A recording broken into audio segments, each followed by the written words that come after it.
நான் உங்க சாய்னிஷா. நாம மனசுல நினைக்கிற ஒரு விஷயத்தோட உருவத்தை யாகத்துல பார்க்க முடியும்னு சொல்றாரு ஒரு யோகி. அவரை பார்க்க தான் நான் இப்போ சென்னையில டிராவல் பண்ணிட்டு இருக்கேன். யோகத்தின் மூலம் பிரச்சனைகளையும் தீர்க்கலாம், பஞ்சபூதங்களையும் கட்டுப்படுத்தலாம். ஓம் பவம் பவம் ஸ்வ.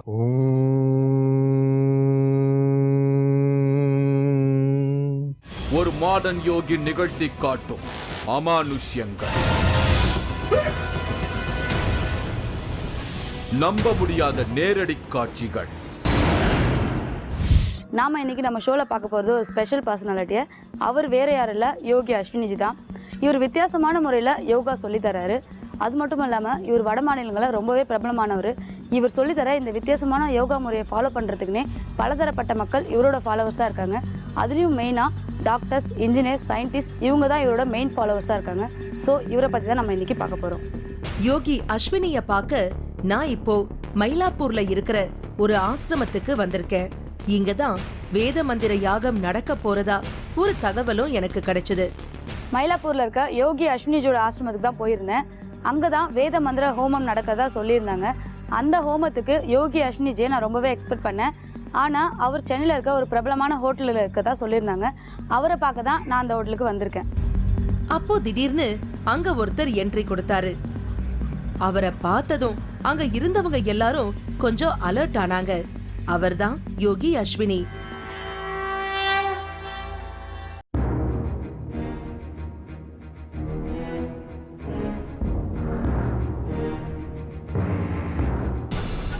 அவரை பார்த்ததும் எனக்குள்ள ஒரு பயங்கர ஷாக். ஜடா முடி, தாடியெல்லாம் வச்சுக்கிட்டு ஒரு சாமியார் மாதிரி இருப்பாருன்னு நினைச்சேன். ஆனா அவரு என்னடானா ரொம்ப ஸ்டைலா மாடர்னா இருந்தாரு. அவரை பார்க்க வெயிட் பண்ணிட்டு இருந்த கூட்டம் எல்லாம் அவரை பார்த்ததும் சுத்தி வளைச்சுக்கிட்டாங்க. கொஞ்ச நேரத்துல ஃப்ரீ ஆனதும் நான் அவர்கிட்ட பேச தொடங்கினேன். வட மாநிலத்தை சேர்ந்தவரா இருந்ததுனால அவருக்கு தமிழ் தெரியல. அதனால நான் அவர்கிட்ட இங்கிலீஷ்லயே பேச தொடங்கினேன். யோகம் அப்படிங்கிறது நாம நினைக்கிற மாதிரி அது ஒரு பிசிக்கல் ஆக்டிவிட்டி இல்ல. யோகம் அப்படிங்கிறது நம்ம மனசு சம்பந்தப்பட்ட ஒரு விஷயம். நம்ம சுத்தி இருக்கக்கூடிய பஞ்சபூதத்தை இயக்கக்கூடிய ஒரு விஷயம். ஒவ்வொரு மனுஷ உடலும் பஞ்சபூதத்தால உருவாக்கப்பட்டிருக்கு. அதனால யோகம் பண்றது மூலமா நமக்குள்ள இருக்கிற பஞ்சபூதத்தை இந்த அண்ட சராசரத்துல இருக்கிற பஞ்சபூதத்தோட நம்மால இணைக்க முடியும்னு சொல்றாரு யோகி Ashwini. Yoga is the science of the entire creation. Yoga அப்படிங்கிறது பஞ்சபூதத்தாலானது. நாம் யோகாவை ப்ராக்டிஸ் பண்ணுறதுனால நம்மளை சுற்றி இருக்கிற பஞ்சபூதங்களோட நம்மளை ஐக்கியப்படுத்திக்க முடியும். பஞ்சபூதங்களோட தொடர்பில் இருக்கிறதுனால நம்ம பஞ்சபூதங்கள் வட்டத்துக்குள்ளே ஒன்றா ஆயிடுறோம். முறையாக யோகா ப்ராக்டிஸ் பண்ணுறதுனால நமக்குள்ள பஞ்சபூதங்கள் இயங்குகிற உணர்வை நம்மளால் ஃபீல் பண்ண முடியும். இப்படி யோகாவை ப்ராக்டிஸ் பண்ணுறதுனால பஞ்சபூதங்கள் நமக்கு கட்டுப்படும். You know what I'm trying to say, no? They'll even start to follow you, they start to listen to you because you are interacting with them. நாம தொடர்ந்து யோகம் செய்வதன் மூலமா நாம உடம்புல இருக்கிற பஞ்சபூதங்களும் நமக்கு கட்டுப்படும். அந்த நிலையில இருக்கும்போது நம்ம சுத்தி இருக்கிற பஞ்சபூதத்தோட நம்மால தொடர்பு கொள்ளவும் முடியும். பஞ்சபூதத்தாலான இயற்கைய நம்மால வசப்படுத்தவும் முடியும்னு இவர் சொல்றது ரொம்ப பிரமிப்பான விஷயங்களா இருக்கு. யோக முறையால நம்ம உடல்ல ஏற்படக்கூடிய பிரச்சனைகளுக்கு ஹீலிங் கொடுக்க முடியும்னு நினைச்ச எனக்கு யோகம் ஒரு ஹீலிங் மெத்தடே கிடையாதுன்னு சொன்னாரு. அது மட்டும் இல்லாம யோகத்துல ஆசன முறைன்னு ஒண்ணு தனியா இல்லன்னு சொல்றாரு யோகி அஸ்வினிஜி. இப்படி யோகாவை பத்தி இவர் சொல்ற தகவல் எல்லாமே கொஞ்சம் முரண்பாடாதான் இருக்கு. Because like everybody else who understand yoga as a healing system, யோகான்னு சொன்னதும் எல்லாரும் அதை ஒரு ஹீலிங் மெத்தட்னு தான் நினைக்கிறாங்க. நம்ம உடம்புல ஏதோ ஒரு ஃபிசிக்கல் மூவ்மெண்ட் செய்கிறதுனால உடம்புல இருக்கிற நோய்கள் எல்லாம் தீர்றது தான் நம்ம நினச்சிக்கிட்டு இருக்கோம். ஆனால் யோகாங்கிறது அது கிடையாது. பதஞ்சலி யோகாவை சுக்கம், ஸ்திரம், ஆசனம்னு 3ஆக பிரிச்சிருக்காரு. இப்படி பதஞ்சலி கொடுத்த யோகாவை முறையாக ப்ராக்டிஸ் பண்ணுறது தான் yoga. and then you are in a state of what you call yoga. So this is what actually yoga is. யோகத்துல பல முறைகள் இருக்கு. அதுல ஒண்ணுதான் அஷ்டங்க யோகா. இந்த அஷ்டங்க யோகத்தோட ஒரு சிறு பாகத்தை தான் சனத்தன் கிரியா யோகாவா இவரு வடிவமைச்சிருக்காரு. இந்த யோக முறைய பயிற்சி செய்யறது மூலமா ஒருத்தரோட உடம்புல இருக்கிற எந்தவித நோய்களும் சரியாகும்னு சொல்றாரு யோகி அஸ்வினி. இவர் வடிவமைச்ச சனத்தன் கிரியாவை பத்தி நான் மறுபடியும் பல கேள்விகள் கேட்டுக்கிட்டே இருந்தேன். அப்போ அங்க இருந்த அவரோட ஃபாலோவர் ஒருத்தரை திடீர்னு கூப்பிட்டாரு. எனக்கு ஒண்ணுமே புரியல. என்னடா இவரு திடீர்னு சம்பந்தமே இல்லாம ஒருத்தரை கூப்பிட்டு இருக்காரேன்னு எனக்கு ஒரே குழப்பமா இருந்தது. ரொம்ப சாதாரணமா நின்னுட்டு இருந்த அவரு திடீர்னு அந்த நபரோட மார்பு பகுதியில ஓங்கி தாக்க ஆரம்பிச்சிட்டாரு. கரெக்டா அவரோட ஹார்ட் பீட் ஆயிட்டு இருக்கிற அந்த பகுதியை நோக்கி ரொம்ப துல்லியமா அடிச்சாரு. அவ்வளவுதான், எனக்கு தூக்கி வாரி போட்டது. என்கிட்ட பேசிக்கிட்டு இருந்தவரு இப்படி திடீர்னு ஒருத்தரை தாக்கினதுக்கான காரணம் என்னன்னு எனக்கு தெரியல. அங்க சுத்தி இருந்த எல்லாருக்குமே ஒரே ஷாக். அவர் அடிச்ச அடிக்கு இவர் என்னடானா ரொம்ப நார்மலா வந்து நிக்கிறாரு. அப்போதான் யோகி அஸ்வினி எனக்கு ஒரு ஆச்சரியமான தகவலை சொன்னாரு.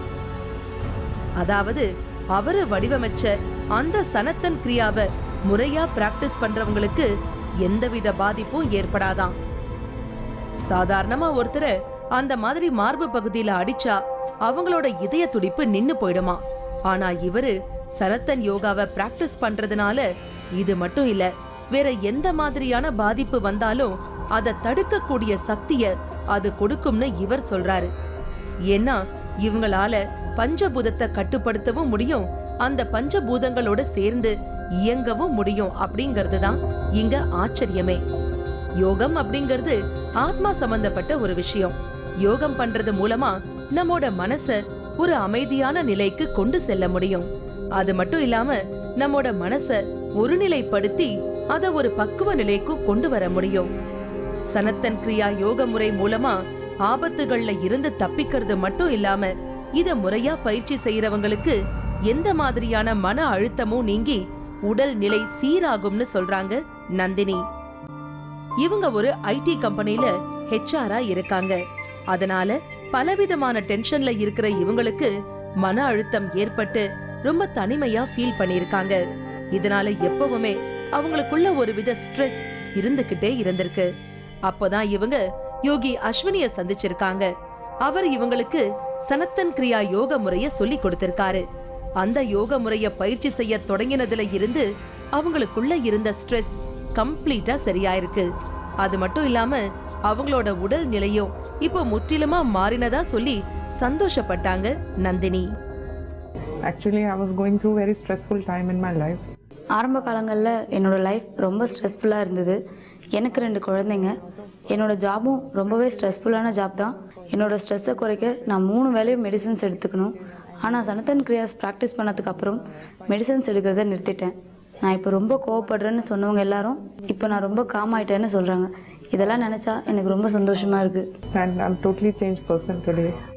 யோகம் மட்டும் இல்லாம இவரோட குரு இவருக்கு சொல்லி கொடுத்த சில மந்திரங்களையும் இவரு பயன்படுத்திக்கிட்டு வராரு. இந்த மந்திரத்தை சொல்றது மூலமா இவரால பஞ்சபூதத்தோட தொடர்பு கொள்ள முடியுமா. அது மட்டும் இல்லாம தகுந்த குரு சொல்லி கொடுக்கிற எந்த ஒரு மந்திரத்துக்கும் ஒரு அதிர்வு நிலை இருக்கு. அந்த மந்திரத்தை எந்த நேரத்துல சொன்னாலும் அதோட பவர் வெளிப்படும். அந்த மந்திரத்தை முறையா உச்சாரணம் செய்யும் போது ஒரு அறையில இருக்கிற எல்லாராலையும் அதோட வைப்ரேஷனை உணர முடியும்னு இவங்க சொல்றாங்க. இது எந்த அளவுக்கு சாத்தியம்னு நான் எனக்குள்ள ஒரு கேள்வியை எழுப்பினேன். அப்போ என்னோட சிந்தனை ஓட்டத்தை புரிஞ்சுக்கிட்டவரு அதை எனக்காக டெஸ்ட் பண்ணியும் காட்டினாரு. அவர் இருந்த இடத்துல இருந்தே ஒரு மந்திரத்தை சொல்ல தொடங்கினாரு. ஓம்னு ஆரம்பிச்சவரு பிறகு சில மந்திர வார்த்தைகளையும் சொல்ல தொடங்கினாரு.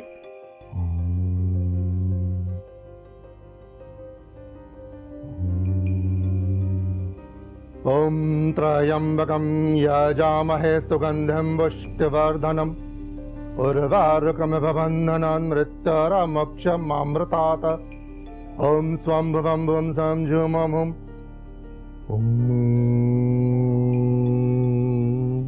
குரு அப்படின்னாலே அவங்க சொல்ற மந்திரங்கள் தான் அவர்களுக்கான அடையாளம். அப்படித்தான் யோகி அஸ்வினிஜியும் தன்னோட மந்திர சக்தி மூலிமா எல்லாருக்கும் வைப்ரேஷனை ஃபீல் பண்ண வைப்பாருன்னு எனக்கு ஆல்ரெடி சொல்லியிருந்தாங்க. நானும் அவர்கிட்ட என்னால் இந்த மாதிரி வைப்ரேஷனை ஃபீல் பண்ண முடியுமான்னு கேட்டிருந்தேன். ஸோ எனக்காக சில மந்திரங்களை சொல்லி என்னை கண்ணு மூடி அதை ஃபீல் பண்ண சொன்னார். அந்த டைம் அந்த வைப்ரேஷன் அந்த ரூம் முழுக்க பரவி இருந்ததை என்னால் நல்லாவே ஃபீல் பண்ண முடிஞ்சது. அமாவாசை அன்னைக்கு சுவாமிக்கு அபிஷேகம் பண்ணிட்டு இருந்தாங்க. திடீர்னு ஒரு புகை மாதிரி எனக்கு சாமிக்கு மேலே தெரிய ஆரம்பிச்சிச்சு. மேலே ஒன்றுமில்ல கீழே ஒன்றுமில்ல. திடீர்னு ஒரு அந்தரத்தில் ஒரு கிழவன் தொங்கவும் எழுந்திரிச்சு நின்று யாரோ தூக்கப்பட்டு தொங்குறாங்கன்னு பயந்து போய் நான் ஸ்பாட்டை விட்டு கோயிலை விட்டு வெளியில் ஓடி வந்துட்டேன்.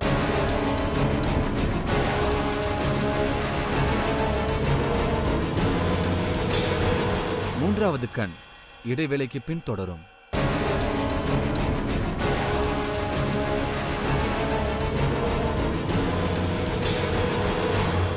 மூன்றாவது கண் தொடர்கிறது. நான் இன்னைக்கு சென்னையில இருக்கேன். டெல்லியில இருந்து இங்க வந்திருக்கிற யோகி அஸ்வினிஜி நம்மோட மூன்றாவது கண் நிகழ்ச்சிக்கு சில ஸ்பெஷலான விஷயங்களை செய்து காட்ட வந்திருக்காரு. ஒரு ஹைஃபையான குரு நிகழ்த்தி காட்டும் அமானுஷ்யங்களை தான் நான் இன்னைக்கு பாத்துட்டு இருக்கேன். இவங்க ரோஹிணி, அறநிலைத்துறை இன்ஸ்பெக்டரா இருந்து இப்போ ஹைகோர்ட்ல அட்வொகேட்டா பிராக்டிஸ் பண்ணிட்டு இருக்காங்க. இவங்க அறநிலைத்துறை இன்ஸ்பெக்டரா இருந்தப்போ சதுரகிரி மலைக்கு உண்டியல் திறக்கிற அன்னைக்கு காவலுக்கு போயிருக்காங்க. அப்போ அங்க சாமி சன்னதிக்கு மேல ஒரு உருவம் தொங்குற மாதிரியான ஒரு விஷயம் இவங்களுக்கு தெரிஞ்சிருக்கு. நான் சதுரகிரி மலையில் இன்ஸ்பெக்டராக வேலை பார்க்கும்போது உண்டியல் ஓப்பனிங்க்கு மலைக்கு போவோம். நாங்கள் ஒரு தடவை இந்த மாதிரி ஒரு அமாவாசை அன்னைக்கு உட்காந்துட்டு இருக்கும் பொழுது சுவாமிக்கு அபிஷேகம் பண்ணிட்டு இருந்தாங்க. பண்ணிட்டு இருக்கும்போது திடீர்னு ஒரு புகை மாதிரி எனக்கு சாமிக்கு மேலே தெரிய ஆரம்பிச்சிச்சு. சுந்தர மகாலிங்க சுவாமிக்கு மேலே தெரிய ஆரம்பிச்சிச்சு. நான் எல்லாரும் சுற்றி முற்றி பார்த்தேன். அவ்வளோ பேரும் சாமி கும்பிட்டுட்டு பாட்டு பாடிட்டு இருந்தாங்க. ஏதோ நமக்கு தான் அப்படி ஏதோ தெரியாது போலன்னு விட்டுட்டேன். 2 or 3 times பார்க்கவுமே அந்த புகை ஒரு உருவம், ஒரு எலும்பு கூடு மேலே மேலிசா ஒரு தோல் மூடினா எப்படி இருக்குமோ அந்த மாதிரி இருந்தது. I was shocked. மேலே ஒன்றுமில்ல கீழே ஒன்றுமில்ல. திடீர்னு ஒரு அந்தரத்தில் ஒரு கிழவன் தொங்கவும் எழுந்திரிச்சு நின்று யாரோ தூக்கப்பட்டு தொங்குறாங்கன்னு பயந்து போய் நான் ஸ்பாட்டை விட்டு கோயிலை விட்டு வெளியில் ஓடி வந்துட்டேன். சதுரகிரியில வந்த அதே உருவம் தினமும் அவங்களுக்கு காட்சி கொடுத்துட்டு போயிருக்கு. ஏன் இப்படி அந்த உருவம் தன்னோட கனவுல வருதுன்னு தெரியாம தவிச்ச போதான் அவங்களுக்குள்ள ஒரு அமானுஷ்ய சக்தி வந்திருக்கு. அதாவது எதிர்காலத்துல பிறருக்கு நடக்கவிருக்கும் ஆபத்துகளும் விஷயங்களும் முன்கூட்டியே தனக்கு தெரிய ஆரம்பிச்சுதா சொல்றாங்க ரோஹிணி. எனக்கு அடிக்கடி அவர் எனக்கு தெரிய ஆரம்பிச்சாரு. ஏன் எதுக்கு என்னன்னு சொல்லி தெரியல. இந்த மாதிரி ஒரு சந்தர்ப்பத்தில் திடீர்னு ஒரு சில காட்சிகள்லாம் என் கண்ணு முன்னால் தெரிய ஆரம்பிச்சிச்சு. அதில் சில பேர் பிறப்பு இறப்பு இந்த மாதிரி இனிமேல் என்ன நடக்க போகுதுங்கிறதெல்லாம் எனக்கு ஒரு டிவியில் ஒரு ஷோ தெரிகிற மாதிரி தெரிஞ்சுது. அதனால் என்ன இது நமக்கு இது புதுசாக இருக்கே என்னென்னா அதில் என்னென்ன காட்சி தெரிஞ்சுதோ அதெல்லாம் அப்படியே நடக்க ஆரம்பிச்சிது. இந்த மாதிரி நேரத்தில் தான் எங்கள் வீட்டுக்கு எதிர்த்த வீட்டில் ஒருத்தர் இறந்து போகிற மாதிரி ஒரு படம் எனக்கு தெரிஞ்சுது. அவர் இட் வாஸ் வெரி நார்மல். அவர் ரொம்ப நல்லாவே இருந்துட்டு இருந்தார். உடனே எழுந்திரிச்சு உட்காந்து என் பொண்ணுக்கிட்ட சொன்னேன், இந்த மாதிரி நான் எனக்கு ஒரு வந்திருக்கேன்னே. அவர் நீ வாய பேசாமல் இருமா அப்படின்னு சொல்லிட்டான். பார்த்தோம்னா ஒரு 1 hour போய் பால் வாங்கிட்டு வந்தார். பேப்பர் வாங்கி படிச்சுட்டே இருந்தவர் அப்படியே கொலாப்ஸ் ஆகி ஹெட் ஆயிட்டு. இப்படி நடக்க போறதெல்லாம் அவங்களுக்கு முன்கூட்டியே தெரிய ஆரம்பிக்கவும் அதுக்கான காரணம் தெரியாம தவிச்சிருக்காங்க. அப்போதான் யோகி அஸ்வினிய பார்க்க வந்திருக்காங்க. அப்போ சனத்தன் கிரியா யோக முறைய பயிற்சி செஞ்சிருக்காங்க. அதுல இருந்து எந்த விதமான மன உளைச்சலும் இல்லாம இப்போ நிம்மதியா இருக்கிறதா சொல்றாங்க. இப்படி மனரீதியா மட்டும் இல்லாம உடல் ரீதியா பாதிக்கப்பட்டவங்களுக்கும் இங்க யோகி அஸ்வினிஜிய குருவா ஏத்துக்கிட்டவங்களுக்கும் எல்லா பிரச்சனைகளும் சரியாகிறத என்னால புரிஞ்சுக்க முடிஞ்சது. இவரு டாக்டர் V.S. மிஸ்ரா. இவரு ஒரு சயின்டிஸ்ட். ஒரு சயின்டிஸ்டோட வாழ்க்கை முறை எப்படி இருக்கும்னு பல படங்கள்ல பார்த்திருக்கேன். ஈக்குவேஷன் ஃபார்முலான்னு கழியும் இவங்களோட வாழ்க்கையில ஆன்மீகத்துக்கும் யோகத்துக்கும் இடம் இல்லாம தான் இருக்கும். மாடர்ன் சயின்ஸ்ல ஊறி போயிருக்கிற இவருக்கு ஆரம்ப காலங்கள்ல இந்த மாதிரியான யோகத்திலையும் ஹோமங்கள்லயும் கலந்துக்கிற விருப்பம் இல்லாம தான் இருந்திருக்கு. அப்போ இவரு சில வருடங்களுக்கு முன்னாடி யோகி அஸ்வினிஜிய பத்தி கேள்விப்பட்டு அவரை பார்க்க போயிருக்காரு. அப்போ அஸ்வினிஜி இவரை பார்த்த அந்த ஒரு கணம் குருனா என்னன்னு இவரு உணர்ந்ததா சொல்றாரு Mishra. 1.5 years back I met Yogi ji when he visited Bombay, just like he is visiting Chennai. 1.5 வருஷத்துக்கு முன்னாடி நான் யோகிஜியை பார்க்க போயிருந்தேன். அவரை பார்க்க போகிறப்போ நான் ஒரு சயின்டிஸ்டாக அவரை பார்க்க போகலை. ஒரு சாதாரண மனுஷனாக தான் அவரை அணுகியிருந்தேன். நான் போயிருந்தப்போ அஸ்வினிஜி என்ன ஒரு பார்வை பார்த்தாரு. அப்போதான் ஒரு குருனா யாருன்னு அவரோட அந்த ஒரு பார்வையில் என்னால் உணர முடிஞ்சுது. And that instant I realized what the power of Guru is. யோகி அஸ்வினிஜி வேத மந்திரங்கள் மூலயமா ஹோமங்களை செய்துட்டு வராரு. அவர் செய்கிற இந்த ஹோமத்தில் தெய்வங்களும் அவங்கள சார்ந்த சில சிம்பிள்ஸ் வரும்னு எனக்கு ஆல்ரெடி சொல்லியிருந்தாங்க. இவர் செய்கிறது மட்டும் இல்லாமல் தன்னோட ஃபாலோவர்ஸ் எல்லாருக்கும் இந்த வேத மந்திரத்தை சொல்லி கொடுத்துருக்காரு. அப்படி தான் டாக்டர் பிரசாந்த் பிரபாகரும் நமக்காக இன்றைக்கி அந்த யாகத்தை செய்ய போகிறாரு.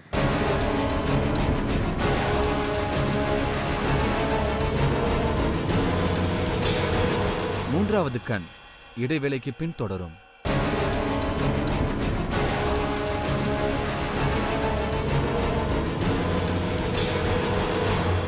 மூன்றாவது கண் தொடர்கிறது.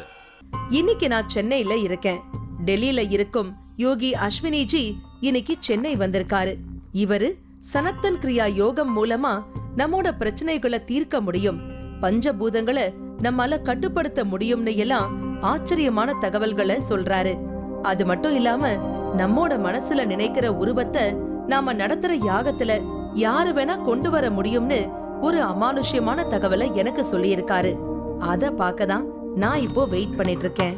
All those who are present at the yagya or at the havan, இந்த ஹோமத்தை யார் வேணாலும் பண்ணலாம், யார் வேணாலும் கலந்துக்கலாம். நம்மளோட எண்ணமும் மனசும் சுத்தமாக இருந்தால் நாம் மனசில் நினைக்கிற உருவங்கள் அந்த ஹோமத்தில் தெரியும். இந்த ஹோமத்தை பண்ணுறவங்களுக்கு மட்டும் இல்லாமல் இந்த ஹோமத்தில் கலந்துக்கிறவங்களுக்கும் அந்த உருவம் தெரியும். ஏன் இங்கே இருக்கிறவங்களே சில நேரங்களில் இந்த ஹோமத்தில் என்னோட உருவத்தை பார்த்துருக்காங்க. அதுக்கான ஃபோட்டோஸ் அவங்கக்கிட்ட இருக்குது. அதை நீங்கள் வாங்கி பார்த்தீங்கன்னா உங்களுக்கு தெரியும். you see those pictures, you'll be surprised. You can recognize me so clearly in that. அப்போதான் நந்தினி அவங்க வாழ்க்கையில நடந்த ஒரு மறக்க முடியாத நிகழ்வை பத்தி மறுபடியும் என்கிட்ட சொல்ல தொடங்கினாங்க. ஒரு முறை அவங்க இந்த யாகத்துல கலந்துகிட்டு இருந்திருக்காங்க. அப்போ அவங்க பசுவோட பாதுகாப்புக்காகவும் அதோட நலனுக்காகவும் பிரார்த்தனை செஞ்சிருக்காங்க. We have started a new Goshala in Mandya in Karnataka. கர்நாடகாவில் நாங்கள் ஒரு பசுமடம் ஆரம்பித்தோம். ஹனுமன் ஜெயந்தி அன்னைக்கு அதை ஸ்டார்ட் பண்ணதால் ஒரு ஹோமம் பண்ணலான்னு முடிவு செஞ்சோம். பசு இனம் முழுக்க ரொம்ப நல்லா இருக்கணும்னு வேண்டி நாங்கள் அந்த ஹோமத்தை செஞ்சோம். அப்போ அந்த ஹோமத்தில் எடுத்த ஃபோட்டோவில் பசு உருவம் வந்தது. அதை பார்த்து எங்களுக்கு ரொம்ப சந்தோஷமாக இருந்தது. பசுவுக்காக நடத்தப்படுற ஹோமத்தில் பசு உருவம் வந்தப்போ அந்த ஹோமம் முழுமையடைஞ்சதாக நாங்கள் ஃபீல் பண்ணோம். In the flames of the Agni, we could clearly see the picture of a calf. அந்த போட்டோவை பார்த்து அவங்களுக்கு மட்டும் இல்லாம எனக்கும் ரொம்பவே ஷாக்கிங்கா இருந்தது. ஏன்னா அவங்களோட பிரார்த்தனை மாதிரியே அந்த அக்னியில ஒரு பசுவோட உருவம் வந்திருக்கு. அந்த போட்டோவை நீங்களும் பாருங்க. இந்த இமேஜை பார்க்கிற எல்லாருக்கும் அது அமானுஷ்யமானதா தான் இருக்கும். இனிதான் நாம ஆவலோட எதிர்பார்க்கிற அந்த ஹோமம் நடக்கவிருக்கு. யோகி அஸ்வினிஜி வேத மந்திரங்கள் மூலயமா ஹோமங்களை செய்துட்டு வராரு. அவர் செய்கிற இந்த ஹோமத்தில் தெய்வங்களும் அவங்கள சார்ந்த சில சிம்பிள்ஸ் வரும்னு எனக்கு ஆல்ரெடி சொல்லியிருந்தாங்க. இவர் செய்கிறது மட்டும் இல்லாமல் தன்னோட ஃபாலோவர்ஸ் எல்லாருக்கும் இந்த வேத மந்திரத்தை சொல்லி கொடுத்துருக்காரு. அப்படி தான் டாக்டர் பிரசாந்த் பிரபாகரும் நமக்காக இன்றைக்கி அந்த யாகத்தை செய்ய போகிறாரு.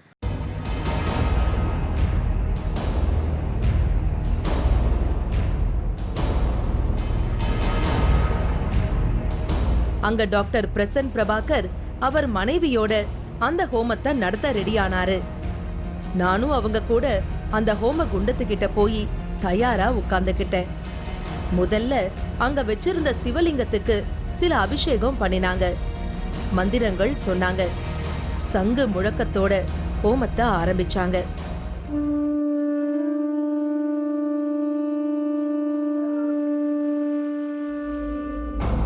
ஹோமத்துல உருவங்கள் வரும் அப்படிங்கறதுனால அவங்க அந்த நேரத்துல அந்த ரூம்ல இருந்த எல்லா லைட்டையும் ஆஃப் பண்ணிட்டாங்க. ஒரு சில மந்திரங்களோட ஆரம்பமானது அந்த ஹோமம்.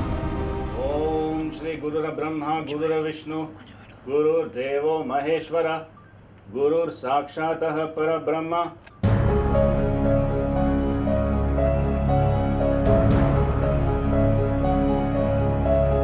அங்க நடத்தப்படுற ஹோமத்துக்காகவே பிரத்யேகமா தயாரிக்கப்பட்ட சில யாக பொருட்களையும் அதுல போட்டாங்க. கணபதயே நம ஸ்வாஹா गं गणपतये नमः स्वाहा கையில ருத்ராட்ச மாலைய உருட்டினபடி மந்திரங்களை சொல்லிட்டு இருந்தாரு பிரபாகர். गं गणपतये नमः स्वाहा गं गणपतये नमः स्वाहा गं गणपतये नमः स्वाहा. பக்கத்துல இருந்த அவரோட மனைவி கையில சில முத்திரையோட அந்த யாக பொருட்களை நெருப்புல போட்டுக்கிட்டு இருந்தாங்க. எல்லாரும் அவங்களோட பிரார்த்தனைய நினைச்சு வேண்டிக்கிட்டாங்க. அப்போ நானும் என்னோட மனசுல ஒரு விஷயத்தை நினைச்சு வேண்டிக்கிட்டேன். என்னோட வேண்டுதல் உண்மையானதா இருந்தா அதோட பிம்பம் நெருப்புல வரும். ஒரு வழியா ஹோமம் முடிவுக்கு வந்தது. ஹோமம் நடந்தப்போ ஒரு சிலர் போட்டோஸ் எடுத்தாங்க. நான் என் மனசுல நினைச்ச உருவம் தெரியுதான்னு அந்த அக்னியையே உத்து பார்த்தபடி உட்கார்ந்துட்டு இருந்தேன். ஆனாலும் எனக்கு எதுவுமே தெரியல. நம்ம மனசில் நினைக்கிறதா இந்த ஹோமத்தில் வரும்னு எனக்கு ஆல்ரெடி சொல்லியிருந்தாங்க. அப்படித்தான் இந்த ஹோமம் தொடங்கி முடிகிற வரைக்கும் நான் இதில் கலந்துக்கிட்டேன். ஆனால் என்னால் எதையும் தெளிவாக அந்த அக்னியில் பார்க்க முடியல. ஹோமம் முடிஞ்ச பிறகு என்னோட மொபைலில் நான் எடுத்த ஒரு சில ஃபோட்டோஸை பார்த்தேன். அதில் ஒரு ஃபோட்டோவில் மட்டும் ஓம் சிம்பிள் வந்துருந்தது. அப்போ தான் எனக்கு ஒரு விஷயம் ஃபீல் ஆச்சு. நான் மனசில் நினச்ச அந்த ஓம் சிம்பிள் அந்த ஹோமத்தில் வந்திருக்குது. இது நினச்சி எனக்கு ரொம்பவே சந்தோஷமாக இருக்குது.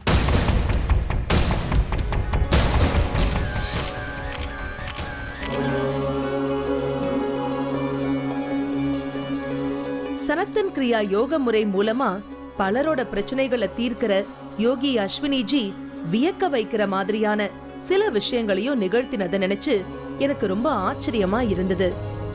இன்னைக்கு இங்க நடந்த அமானுஷ்யம் அரங்கேறின இந்த பவர்ஃபுல் யாகத்துல கலந்துகிட்ட சந்தோஷத்தோட நான் அங்க இருந்து கிளம்பினேன். மீண்டும் வேற ஒரு அமானுஷ்ய நிகழ்வோட நான் உங்களை சந்திக்கிறேன். அதுவரை உங்களிடமிருந்து விடைபெறுவது உங்கள் சாய்னிஷா. இந்த நிகழ்ச்சி நாளை மாலை 4:30 மணிக்கு மறு ஒளிபரப்பாகும். வீடு முழுவதும் தானாக கொட்டும் விபூதி. இறைவனோட படங்களோட ஆத்மார்த்தமாக இருந்தால் உதி வருதுன்னு நிறைய பேர் சொல்லி கேள்விப்பட்டிருக்கேன், படிச்சிருக்கேன்.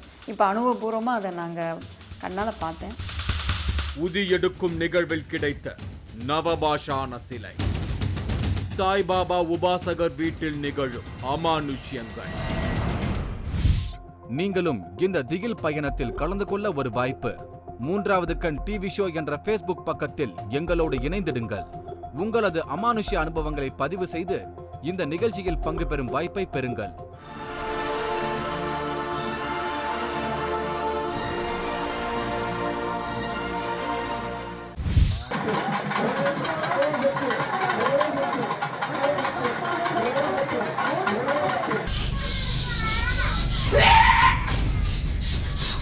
சண்டாளி பிடிச்சிருக்கப்பா, சண்டாளி உள்ள இருக்கப்பா.